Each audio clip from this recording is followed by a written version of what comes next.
श्रीमन्महागणाधिपतये नमः। सदानिवृक्षस्य मूलादिवासात् सदाश्रावणं तिक्तमप्यप्रियन्तं तरुं कल्पवृक्षादिकं साधयन्तं नमामीश्वरं सद्गुरुं साईनाथं।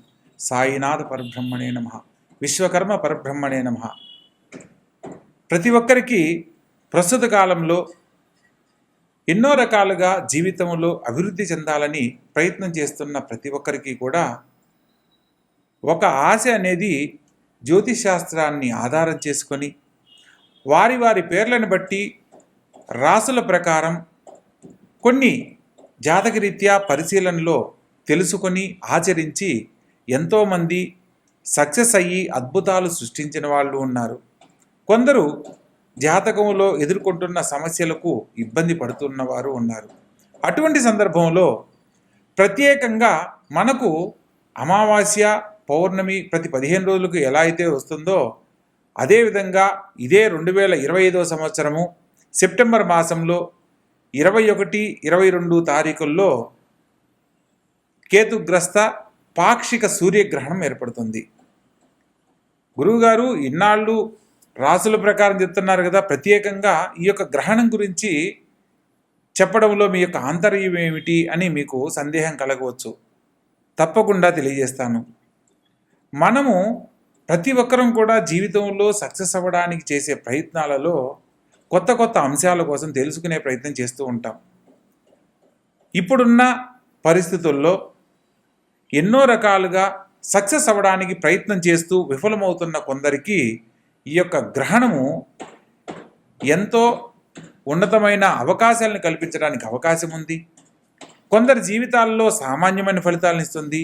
కొందరి జీవితాల్లో ఇబ్బందికరమైన పరిస్థితులను ముందుగా తెలుసుకొని జాగ్రత్త పడడానికి అవకాశం ఉంది.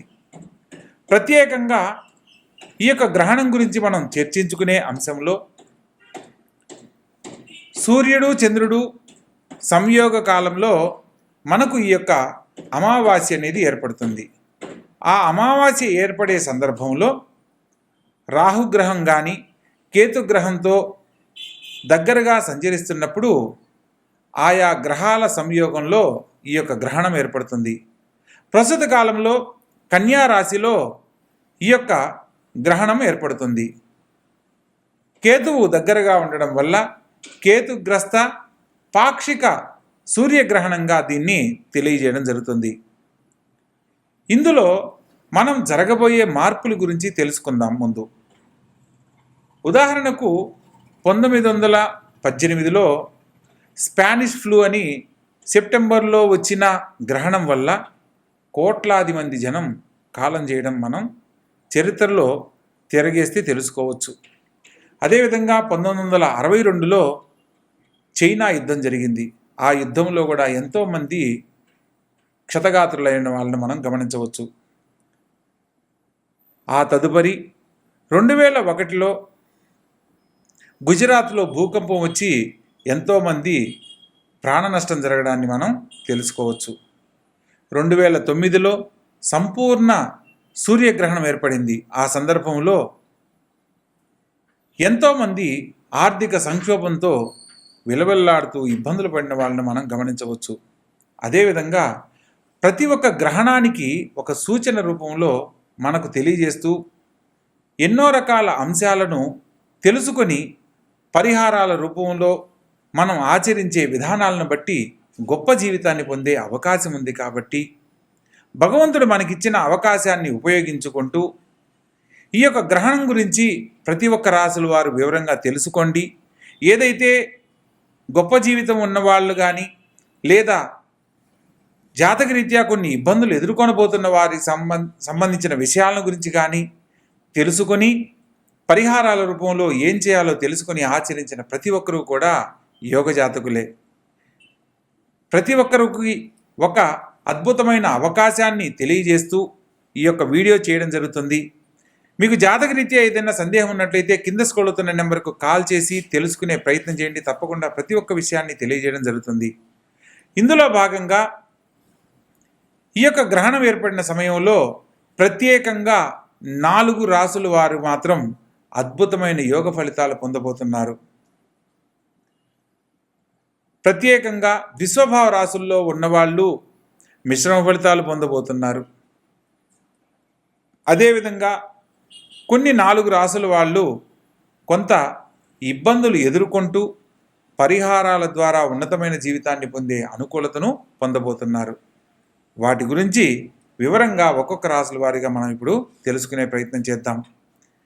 ముఖ్యంగా ఈ సంవత్సరం 2025 సెప్టెంబర్ 21, 22 తారీఖుల్లో ఏర్పడే పాక్షిక సూర్యగ్రహణం, కేతుగ్రస్త పాక్షిక సూర్యగ్రహణం గురించి తెలుసుకునే అంశంలో మన యొక్క భారతీయులకు ఈ యొక్క గ్రహణ దోషం వర్తిస్తుందా, గ్రహణ సూతకం వర్తిస్తుందా లేదా అన్న విషయాన్ని మనం తెలుసుకుందాం. ప్రత్యేకంగా మనకు సూర్యోదయ కాలంలో సూర్యగ్రహణం ఏర్పడితే మనకు భారతదేశంలో అది దోషంగా పరిగణ చేయడం జరుగుతుంది. కానీ ఇతర దేశాలలో అంటే న్యూజిలాండ్, పసిఫిక్ మహాసముద్రం ప్రాంతము, అంటార్కిటికా ప్రాంతము, ఈ సరిహద్దుల్లో ఈ యొక్క గ్రహణం ఏర్పడుతుంది. సూర్యోదయ కాలంలో అక్కడ ఏర్పడుతుంది అని అంటే మనకు రాత్రి కాలం అవుతుంది. కాబట్టి భారతీయులకు ఈ యొక్క సూర్యగ్రహణ దోషం అనేది ఏది వర్తించదు, అంటే గ్రహణ సూతకం అనేది వర్తించదు. కానీ ఈ గ్రహణ దోషం వర్తించినప్పుడు మనం ఎందుకు దీని గురించి ఆలోచించాలి అని సందేహం కలగవచ్చు. కానీ గ్రహణం ఎక్కడ ఏర్పడినప్పటికీ కూడా గ్రహణ దోషాన్ని పోగొట్టుకునే దానికి చేసే పరిహారాల వల్ల గొప్ప జీవితాన్ని పొందడానికి అవకాశం ఉంది. అందులో ప్రత్యేకంగా సూర్యగ్రహ సంచారంలో ఈ యొక్క గ్రహణం ఏర్పడుతుంది. కాబట్టి రవి గ్రహానికి సంబంధించిన నక్షత్రాల వాళ్లకు, రాసుల వాళ్లకు కొంత ఇబ్బందికరమైన పరిస్థితులను ఎదుర్కొంటూ గొప్ప జీవితాన్ని పరిహారాల రూపంలో పొందడానికి అవకాశం ఉంటుంది. ఒక్కొక్క రాసుల వారిగా ఇప్పుడు వివరంగా తెలుసుకునే ప్రయత్నం చేద్దాం. ప్రత్యేకంగా ఉన్నతమైన జీవితాన్ని, భవిష్యత్తు సంబంధించి ఎప్పటి నుంచో ప్రయత్నం చేస్తూ విఫలమవుతున్న వాళ్ళకి ఒక అద్భుతమైన అవకాశంగా ఈ యొక్క గ్రహణ సమయంలో 4 రాసుల వాళ్ళ గురించి మనం ఇప్పుడు చర్చించుకుందాం. అందులో ప్రధానంగా వృషభ రాశి, కర్కాటక రాశి, వృశ్చిక రాశి మరియు మకర రాశి. ఈ యొక్క రాసుల వాళ్లకు అద్భుతమైన యోగ ఫలితాలు పొందబోతున్నారు. ప్రత్యేకంగా ఈ రాసుల్లో పుట్టిన వారికి ఎప్పటి నుంచో ఆగిపోయిన పనులు మళ్ళా తిరిగి ప్రారంభం కాబోతున్నాయి. విదేశీయాన యోగంలో స్థిరపడాలనుకున్న వారికి నూతన అవకాశాలు రాబోతున్నాయి. కోర్టు ద్వారా పరిష్కారం కాని సమస్యలు పరిష్కరించబడుతున్నాయి. గొప్ప జీవితంలో స్థిరపడడానికి ఈ సందర్భంలో నూతన అవకాశాలకై వాళ్ళు వేచి ఉన్న ప్రతి ఒక్కరూ కూడా గొప్ప అవకాశాల ద్వారా ఉన్నతమైన జీవితాన్ని పొందేందుకు అవకాశం ఉంది. అదేవిధంగా మిశ్రమ ఫలితాలను కనుక మనం పరిశీలించినట్లయితే కన్యారాశిలో ఈ యొక్క గ్రహణం ఏర్పడుతుంది. కాబట్టి కన్యారాశి జాతకులు, అదేవిధంగా మిథున రాశి జాతకులు, అదేవిధంగా ధనస్సు మరియు మీనరాశుల వారికి మిశ్రమ ఫలితాలుగా గోచరిస్తున్నాయి. లగ్నంలో గ్రహణం ఏర్పడినప్పుడు కన్యారాశి వారికి, సప్తమ స్థానంలో మీనరాశి సంచరిస్తున్న వారికి, మీనరాశి జాతకులకు, ప్రత్యేకంగా రాజ్యస్థానంలో మిథున రాశి జాతకులకు, చతుర్థంలో సంచరిస్తున్న ధనుసు రాశి జాతకులకు మిశ్రమ ఫలితాలుగా సూచన చేయడం జరుగుతుంది. అంటే పరిష్కారం కాని సమస్యలు పరిష్కరించబడము జరుగుతుంది, కానీ ఆలస్యంగా సక్సెస్ అవ్వడం జరుగుతుంది. జరగవు అనేది కాదు, వీరికి కొన్ని పరిహారాల ద్వారా ఉన్నతమైన జీవితాన్ని సకాలంలో పొందడానికి అవకాశం ఉంది అని. ఇక ప్రత్యేకంగా వ్యయ స్థానం సూర్యుడికి సంబంధించిన సింహరాశి అవుతుంది. అందుకని సింహరాశి మరియు తులారాశి, అదేవిధంగా కుంభరాశి మరియు మేషరాశి జాతకులకు ఈ యొక్క గ్రహణ సూతకం సంబంధించిన కొన్ని పరిహారాల ద్వారా గొప్ప జీవితాన్ని పొందే అనుకూలత ఉంది. ముఖ్యంగా ఈ యొక్క గ్రహణ కాలము ఇతర దేశాలలో వ్యాప్తి చెందుతుంది. కాబట్టి ప్రత్యేకంగా ఆ ప్రాంతంలో సాయంత్రం 5:30 ప్రారంభ సమయముగాను, గ్రహణ సమయం 7:43 ఈ యొక్క గ్రహణం ముగింపు కాలం 9:54 రాత్రి సమయంగా తెలియజేయడం జరుగుతుంది.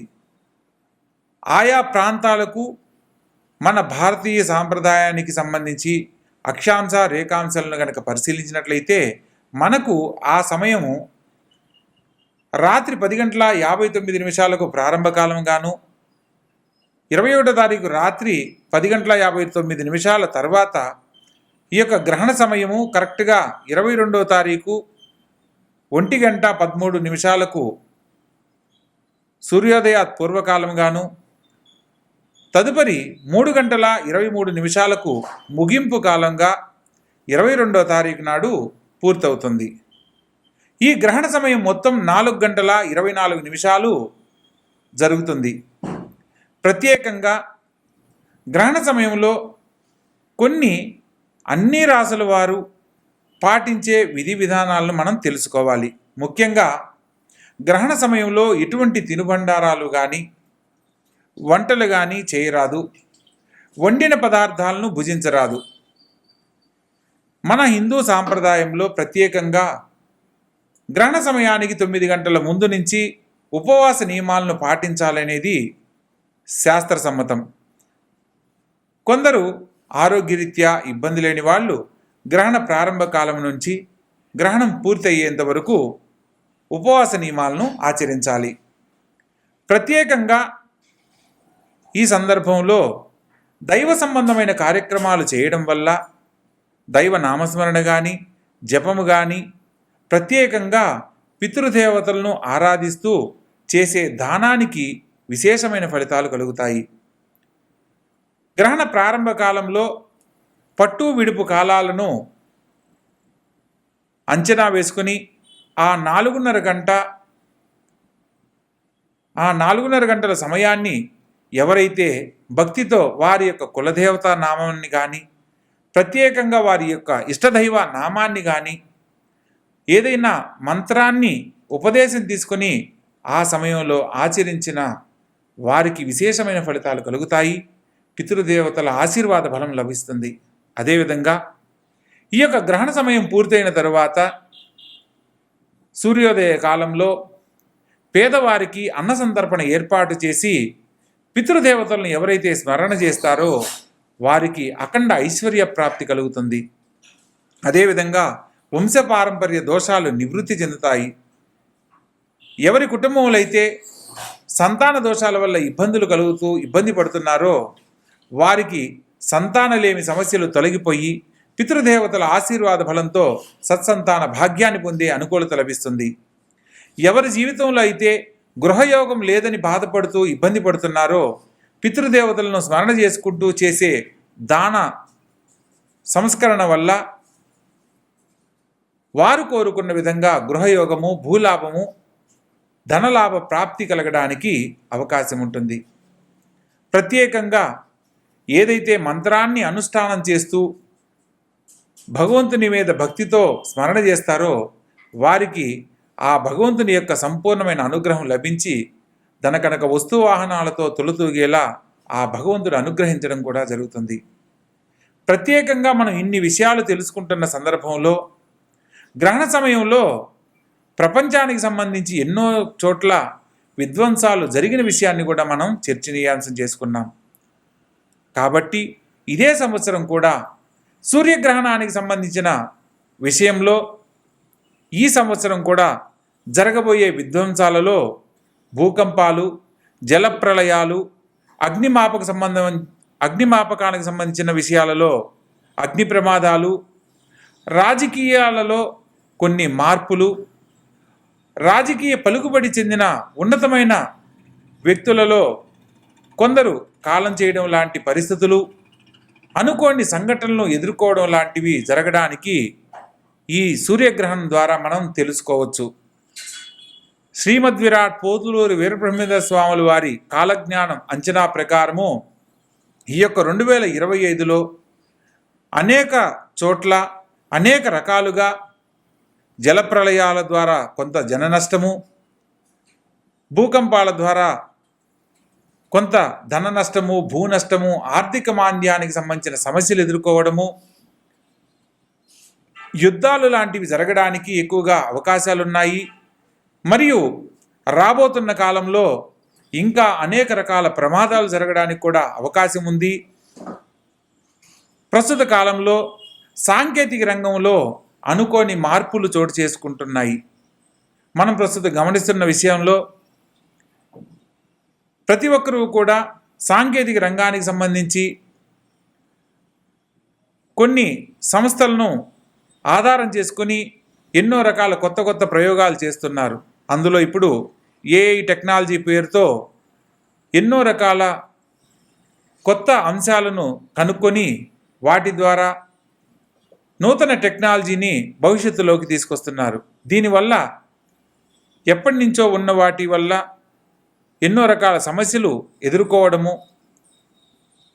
కొత్త సాంకేతిక రంగాల వల్ల ఎంతోమంది నిరుద్యోగ సమస్యలను ఎదుర్కోవడం లాంటివి జరగడానికి కూడా అవకాశం ఉంది.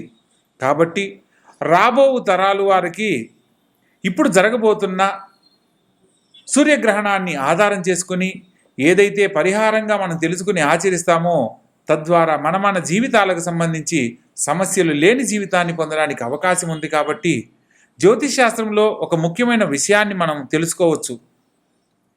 జననీ జన్మ సౌఖ్యానాం వర్ధనీ కుల సంపదం పదవి పూర్వపుణ్యానాం లిఖ్యంతే జన్మపత్రిక.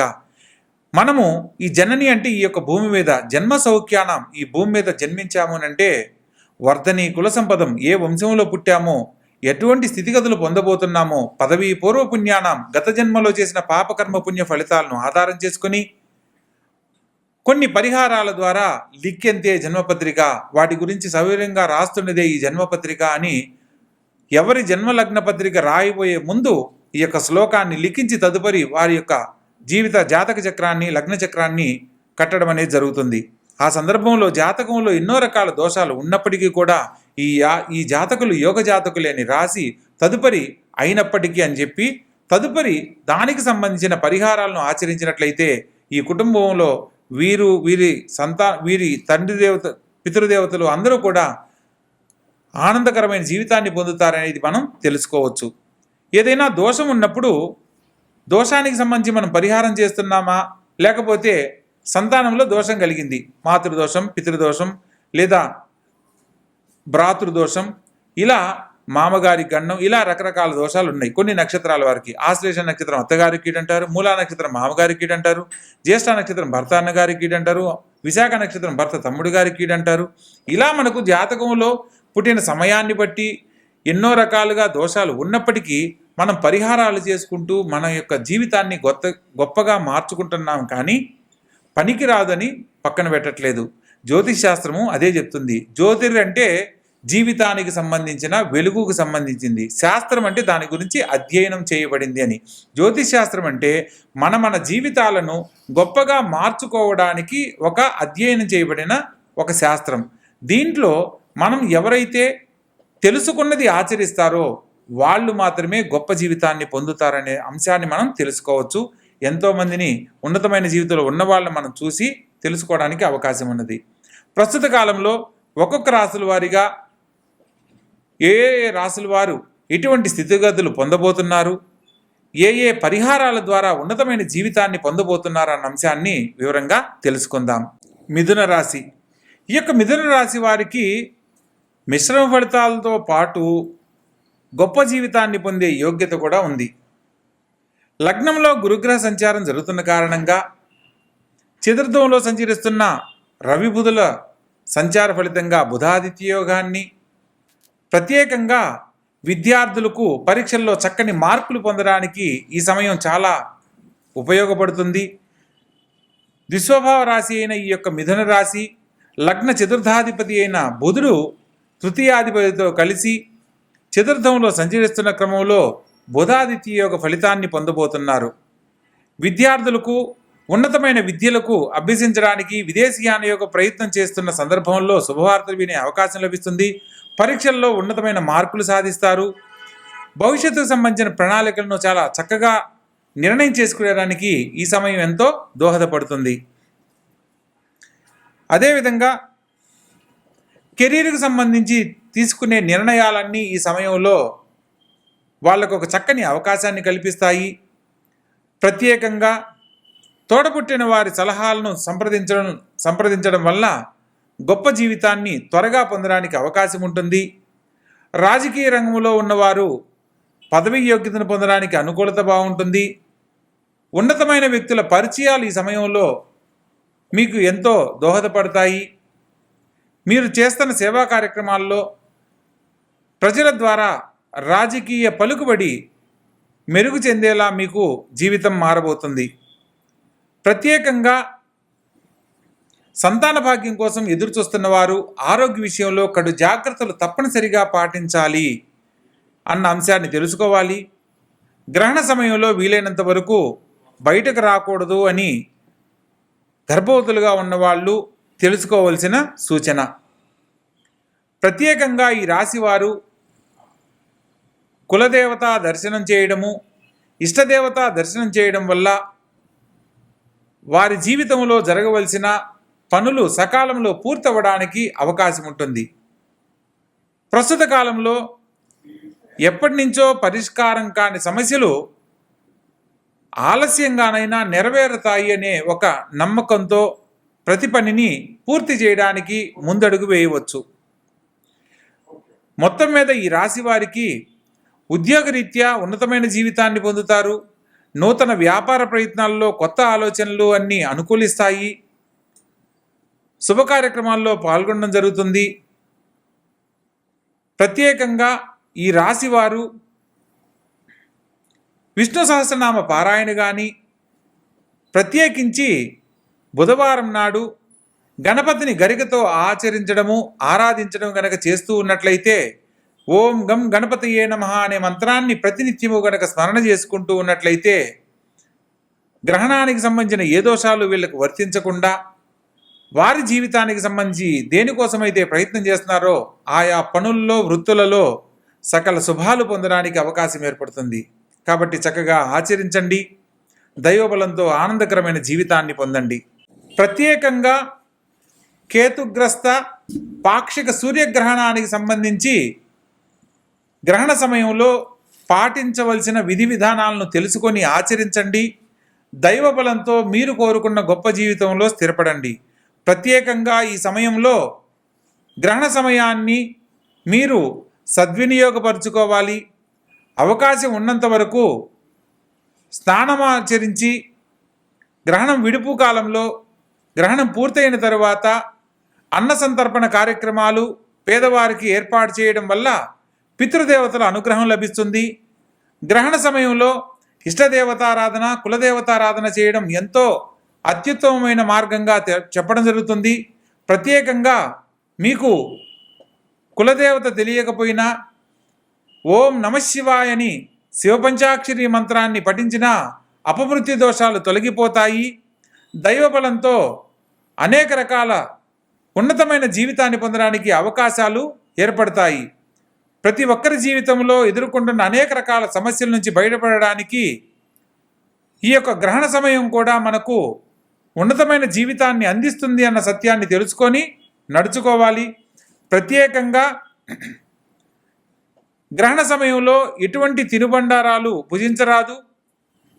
గర్భిణీ స్త్రీలు గ్రహణ సమయంలో బయటికి రాకూడదు.